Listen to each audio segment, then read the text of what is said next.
I'm getting from the DoorDash connection that your business case is more about last mile delivery. Is that the case? It's quite broad, yeah. So we were incubated within Rivian for a couple of years, and just a year ago we spun out as Also. And the entire thesis that RJ and I had in building Also is around building the world's first vertically integrated and software-defined EV platform that's optimized for small form factors, and that goes for consumer use cases like the fun experience on our e-bike TMB, which we launched in October, as well as importantly for commercial use cases, because we see that, you know, if you look globally, the vast majority of trips that happen for the movement of people and goods happen in really dense suburban and urban areas where cost per mile and time for deliveries is really important. So, I mean, first off, just on the bike, because it looks so cool, do you have a clutch in the hub? I mean, how does that work and how much does it cost? Yeah, our bike has a really fun and novel architecture behind it. So we have our propulsion system that's in-house. It's called Dream Ride, and it's actually pedal-by-wire.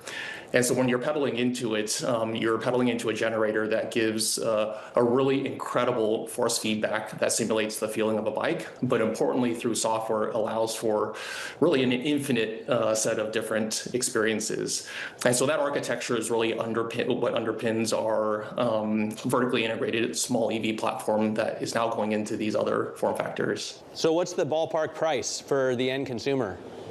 Yeah, so TMB starts at $3,500 and you can outfit it from there. So it's a really, really highly capable product at that price point. And I guess, I'm guessing DoorDash will use these as part of your partnership or you'll supply them. Is this a pilot program or is it a more meaningful path to deploy at scale? Yeah, if I back up for a second, we constructed Also, really, we think of our first phase of our business to address this massive wave of electrification of the existing small form factors. So if you look at how trips happen today globally, the vast majority happen in things that are smaller than a car, and very few of those things are electric today. And so phase one of Also is building a purpose-built EV platform to accelerate the electrification of these modes.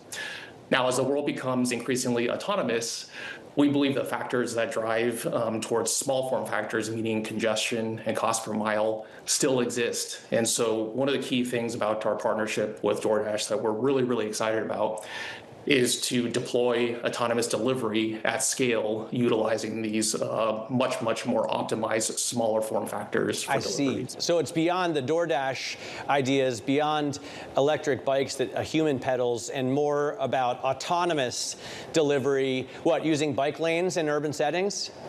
Yeah, correct. If you look at our e-bike architecture or our pedal quad architecture, these are highly capable EVs that have really car-like capabilities in some sense, meaning car-like speeds, payloads, range.